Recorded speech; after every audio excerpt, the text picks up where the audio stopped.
The Olympic Peninsula in Washington, 2024, bloomed with lavender fields and misty forests, a haven of ecotourism where the air carried the sweet, earthy scent of purple blooms. Caleb Reed, 17, pedaled his rusty bike through the quiet streets of Port Townsend, his flannel damp from an early shift at Brewed Awakening, the local coffee shop. His other job, tending rows of lavender at his grandfather Amos's farm, Reed's Bloom, was where his heart lay, pruning plants, harvesting buds, learning the rhythm of the land. But home, a cramped clapboard house he shared with his parents, Mark and Ellen, and his sister Nora, 19, was a different story. There, Caleb was less a son than a ghost, seen only when bills were due. Mark and Ellen's world revolved around Nora, an aspiring actress whose Instagram reels and audition tapes were their pride and joy. The living room walls showcased her headshots and playbills, while Caleb's science fair ribbons from middle school gathered dust in a closet. Nora drove a leased convertible, a gift for her 18th birthday, its red paint gleaming in the driveway, while Caleb patched his sneakers with duct tape. Flashbacks stung as Caleb worked.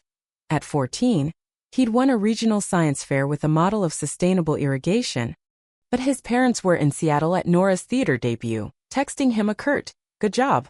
By 15, he was working double shifts to buy clothes while Nora got designer outfits for auditions.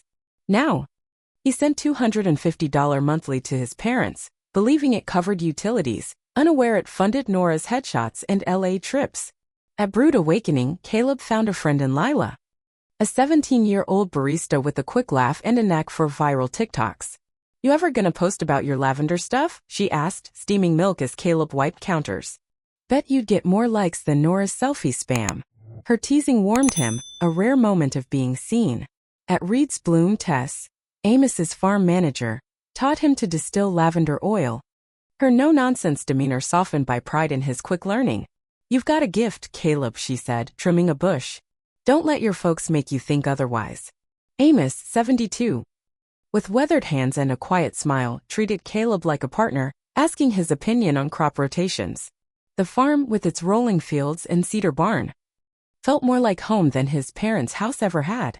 One evening, as Caleb scrubbed dishes after dinner, Mark cleared his throat. "Nora's got a big acting workshop in LA, costs $7,000. We need you to chip in."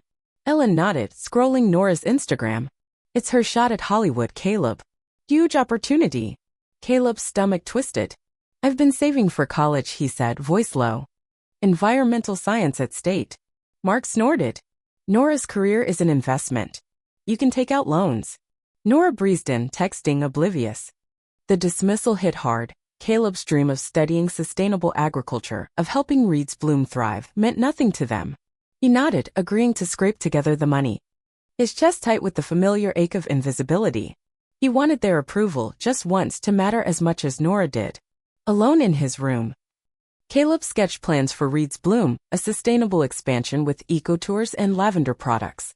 It was a dream born from Amos's stories of the farm's heyday, a vision to carry the legacy forward. Lila's encouragement, Tess's mentorship, and Amos's trust fueled him, but the weight of his parents' neglect pressed down. At the farm, watching the lavender sway under a gray sky, Caleb resolved to prove his worth, to make Reed's Bloom a testament to his grit. He wasn't just the forgotten son. He was a farmhand with a future, if only he could seize it. The lavender fields of Reed's Bloom shimmered under the June drizzle on Washington's Olympic Peninsula, 2024, their purple rose a stark contrast to the great tension coiling in Caleb Reed's chest.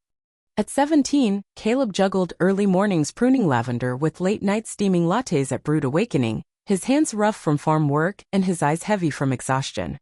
His small bedroom in his parents' Port Townsend house felt more like a tenant's crash pad, with $250 of his wages vanishing monthly into what he thought were utility bills. In truth, as he'd recently suspected, the money fueled his sister Nora's Hollywood dreams, her acting classes, headshots, and LA trips. The sting of his parents' neglect was sharper now. Their dismissal of his college aspirations for environmental science a fresh wound after they demanded $7,000 for Nora's acting workshop. Caleb had agreed, scraping together the cash. But the hope of their approval was fading like mist over the peninsula's forests. One muggy evening, as Caleb cleared dishes after a silent dinner, he overheard his parents, Mark and Ellen, whispering in the living room. He paused, sponge dripping, catching fragments. Cranes offer millions. Amos won't notice. Heart pounding, Caleb crept closer, hiding behind the staircase. Mark's voice was low, urgent. The papers are ready. Power of attorney, new will. Nora will keep him distracted at the farm. Ellen sounded nervous. What if he reads them? His health's shaky. But he's not senile. Mark scoffed. Victor Crane's team handled the signatures. They're perfect. The wellness retreat deal closes next month. Caleb's blood ran cold. Victor Crane, a corporate developer, was eyeing Reed's Bloom for a luxury wellness retreat, and his parents were forging documents to steal Amos's lavender farm, his grandfather's life's work. Reeling. Caleb confided in Lila at the coffee shop the next morning, his voice barely above the espresso machine's hiss. Lila, 17, with her knack for viral social media, listened intently. Her dark eyes narrowing. That's fraud, Caleb. Like, prison-level stuff. You need to tell someone. She connected him with Quinn, a local journalist who'd been exposing environmental scandals in the peninsula. Over coffee at a diner, Quinn, a sharp-eyed woman in her 30s, leaned in. Crane's retreat would drain the aquifer, bad news for every farm here, not just Amos's. If you've got evidence, I can help. Caleb nodded, his resolve hardening, but fear gnawed at him. Could he take on his parents without losing everything? Over the next week, Caleb turned sleuth, his exhaustion deepening as he balanced school, 2 jobs, and late-night snooping. While his parents were at one of Nora's theater showcases, he rifled through their home office, heart hammering. In a locked drawer, picked with a paperclip, he found forged wills and a power of attorney form. Amos's signature scrawled in ink that didn't match his shaky hand. Emails between Mark and Crane outlined a $4 million deal, with notes on bribing water board officials to ignore the retreat's impact. Caleb snapped photos with his phone, hands trembling, and slipped the papers back. He noticed other signs: his parents' secretive trips to Seattle, Nora's sudden interest in visiting Reed's Bloom, her texts about helping Grandpa. She was in on it. Set to charm Amos with her actress smile while their parents sealed the scam. At school, Caleb's grades slipped. His focus shot from 50-hour workweeks and the weight of betrayal. His history teacher flagged a missed project, and at home Ellen berated him. You're not pulling your weight, Caleb. Nora's got additions and you're slacking. Mark chimed in. Step it up. Or we'll need more rent. The irony burned. His $250 monthly payments funded Nora's headshots, not the electric bill. Caleb bit his tongue, playing dumb to avoid suspicion. But the unfairness fueled his anger. He wasn't just invisible, he was a means to an end. Quinn dropped a bombshell at their next meeting. The retreat's water usage could dry up the peninsula's aquifer, threatening dozens of farms and the region's ecotourism. This isn't just about your grandpa, she said, scribbling notes. It's about every grower here. Caleb's resolve deepened when Tess, the farm manager at Reed's Bloom, mentioned Amos's recent health scare, high blood pressure that left him dizzy and vulnerable. He trusts Mark, Tess said, pruning lavender beside Caleb. If they push him to sign something, he might not question it. The urgency hit Caleb like a truck. Amos, the one person who saw him, was at risk, and the farm, his sanctuary, was on the line. Lila's support kept Caleb grounded. One evening as they closed the coffee shop, she grabbed his hand, her touch sparking warmth he hadn't felt in years. You're not alone in this, she said, her voice steady. You're tougher than you think. A shy smile passed between them, the first hint of something more, but Caleb's self-doubt lingered. Why would Lila, vibrant and confident, care about a kid his parents barely noticed?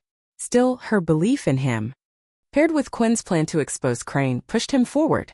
He spent nights organizing his evidence, photos, emails, timelines, building a case to save Reed's Bloom. Caleb's objective shifted as the betrayal sank in. His parents didn't just favor Nora, they were willing to rob Amos to bankroll her fame, dismissing Caleb's existence and the farm's legacy. The $250 he'd sent monthly, the $7,000 they demanded, it was all for Nora's spotlight, not family survival. The realization hurt, but it also clarified his path. He couldn't confront his parents directly, they'd destroy the evidence or twist the narrative. Instead, he had to be strategic, protect Amos, and expose the fraud before the deal closed. At Reed's Bloom, as he harvested lavender under Tess's watchful eye, Caleb felt the weight of his choice. The farm's earthy scent grounded him, But the looming family visit, where his parents plan to seal their scam, loomed like a storm. Could he outsmart them, save Amos's legacy, and find his own worth in the process?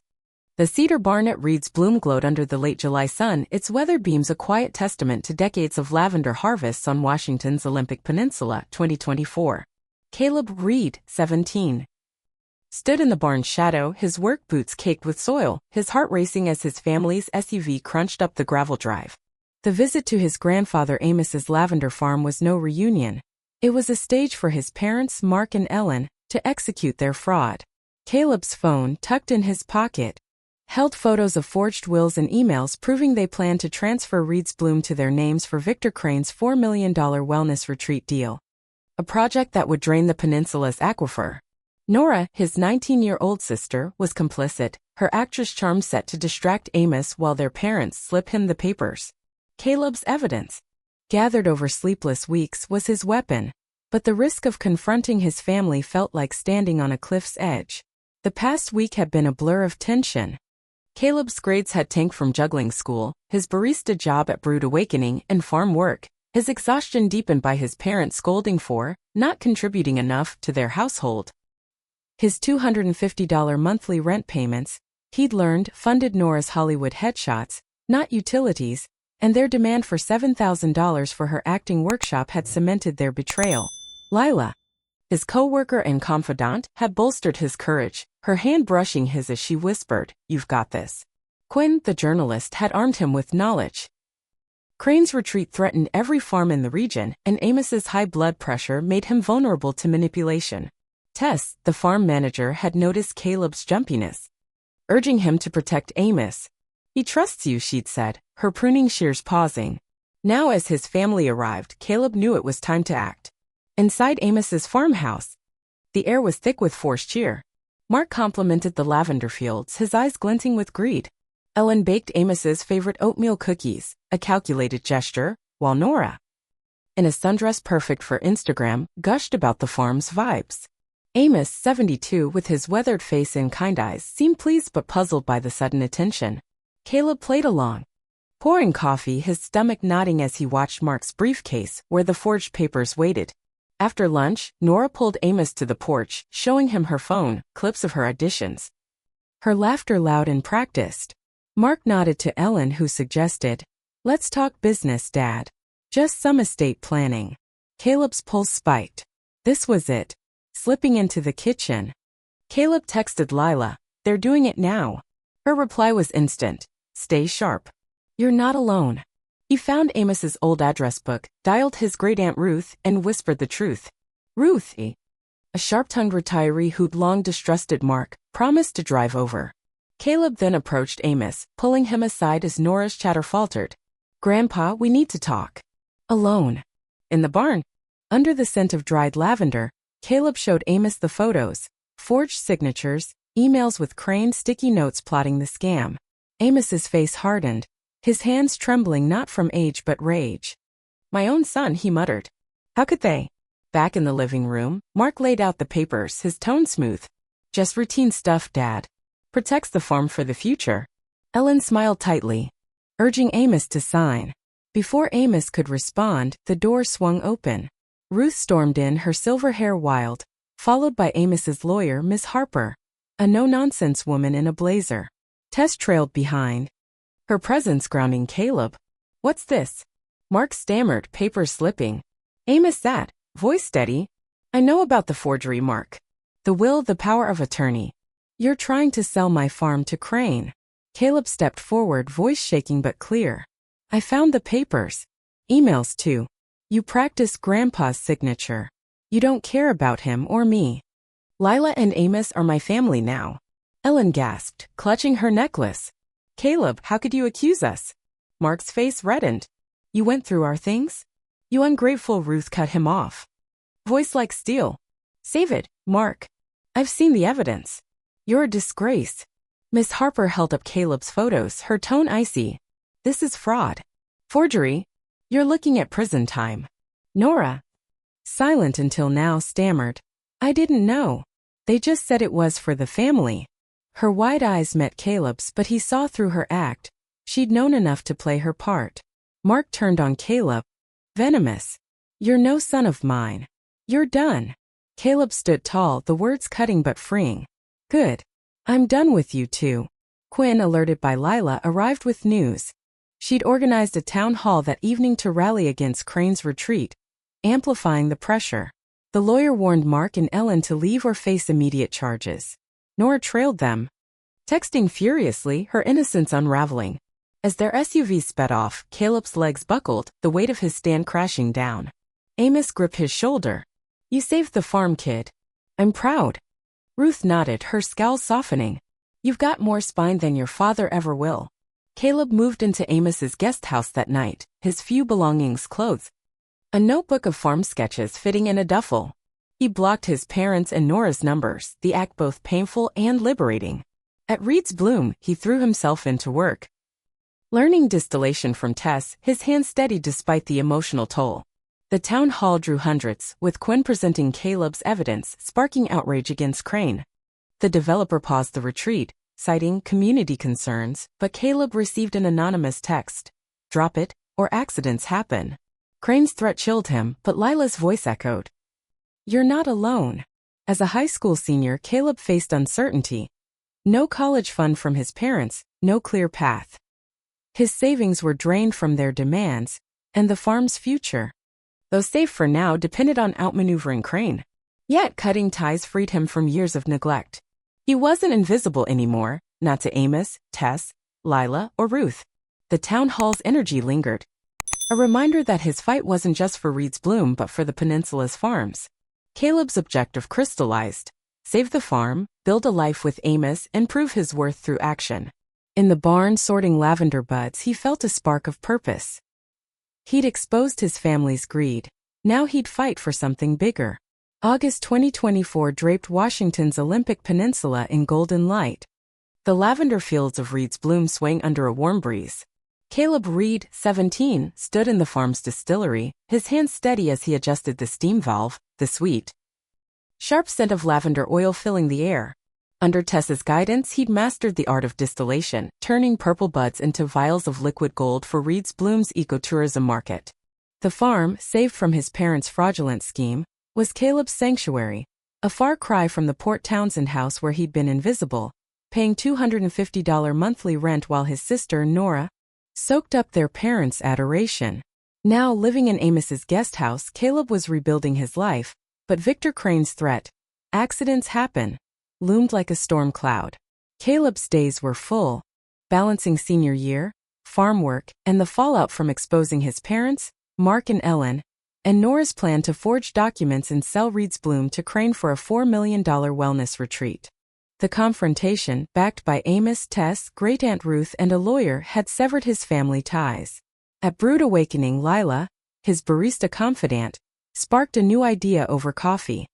What if Reed's Bloom became a youth eco-program, she said, sketching a logo on a napkin. Teach kids sustainable farming like you learned. Call it Bloomhaven. Caleb's eyes lit up. A program blending agriculture and community impact could secure the farm's future and give him purpose. They agreed to pitch it to Amos, who nodded, his weathered face proud. Build it, kid. I'll back you. One evening, while sorting Nora's old phone, left behind in the chaos, for resale, Caleb stumbled on deleted texts between her and Ellen, linking Crane to bribes for water board officials to ignore the retreat's aquifer drain. His pulse raced. This wasn't just fraud, it was environmental corruption. He called Quinn, the journalist, who met him at a diner. This is dynamite, Quinn said, scanning the screenshots. They leaked the evidence on X. Lila's social media savvy pushing the post viral, #SaveThePeninsula trended overnight. The Port Townsend police launched an investigation, and the town hall rally grew, with locals vowing to block Crane's retreat. But retaliation came swiftly. One dawn, Caleb found the farm's irrigation pipe slashed, water pooling in the fields. Crane's thugs had struck. Lila rallied local teens who worked alongside Caleb and Tess to repair the damage. Their laughter and sweat strengthening Caleb's resolve. They can't scare us, Lila said, handing him a wrench. That night in the guest house, Lila stayed late, their hands brushing as they pored over Bloomhaven plans. Caleb's voice cracked. Why do you believe in me? My own parents didn't. Lila's eyes softened. Because I love you, Caleb. You're more than they ever saw. He kissed her, a quiet promise, and they moved in together, her books mingling with his farm sketches. The lawsuit against Crane, fueled by Quinn's exposé, succeeded, awarding Amos enough to fund Bloomhaven and clear Caleb's medical bills from a stress-induced collapse. Mark and Ellen, now bankrupt after Nora's acting career fizzled, her auditions ignored post-scandal, showed up at the farm, begging for a loan. "We're family," Ellen sobbed. Caleb's jaw tightened, seeing Amos's tired eyes from their betrayal. "You chose Nora's fame over Grandpa. I choose him now." They left, defeated. Nora appeared a week later, her designer clothes replaced by a plain sweater, her face bare of makeup. "I was selfish," she said, voice breaking. "I ignored how they treated you, chasing my own spotlight." "I'm sorry." Caleb studied her, the sister who'd once been his parent son. "I forgive you," he said, "but I'm building my own life now." She nodded, leaving quietly. Caleb felt no pull to reconnect. Lila, Amos, Tess, Ruth, and the teens were his family. Bloomhaven became Caleb's mission, a beacon to prove his worth. Exposing Crane's bribes gave him a voice, not just for Reed's Bloom but for the peninsula's farms. As he distilled lavender, Lila by his side, Caleb knew he was planting a future, one rooted in community and courage, far from the neglect that once defined him. June 2025 painted Washington's Olympic Peninsula in vibrant hues, the lavender fields of Reed's Bloom shimmering under a clear sky. Caleb Reed, now 18, stood at the heart of Bloomhaven, the farm's new certified eco-school, his cane-free stride steady as he guided a group of teens through lavender pruning. The farm, once nearly lost to his parents' fraudulent scheme, thrived with ecotourism, its lavender oils and soap sold at markets across the peninsula. Victor Crane, the developer whose $4 million wellness retreat threatened the aquifer, was behind bars. His arrest, fueled by Caleb's leaked evidence of bribes, collapsing the project and saving the region's water. Bloomhaven, born from Lila's vision and Amos's trust, was Caleb's triumph, a testament to his resilience over a year of betrayal.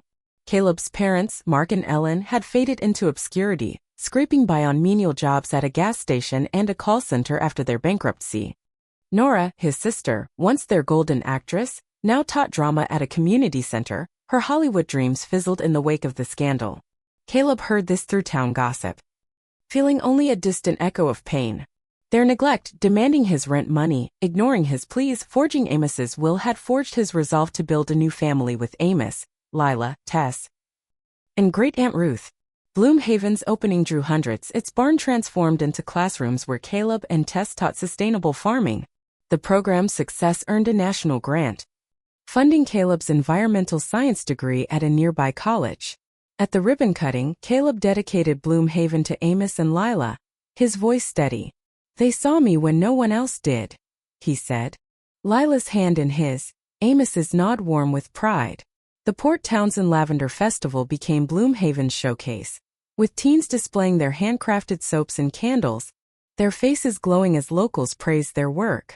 Caleb's legacy wasn't just the farm's survival, but the spark he ignited in others, mirroring his own journey from invisibility to purpose. Lila, now his partner in life and work, stood by him, their love a quiet anchor. As they harvested lavender with students, the fields alive with laughter, a flashback gripped Caleb. His parents' cold dismissal at dinner, demanding $7,000 for Nora while scoffing at his college dreams. The memory faded against Bloomhaven's warmth, tools clinking, teens joking. Amos's silhouette on the porch. Caleb no longer craved his family's approval. His chosen family and the peninsula's trust filled that void.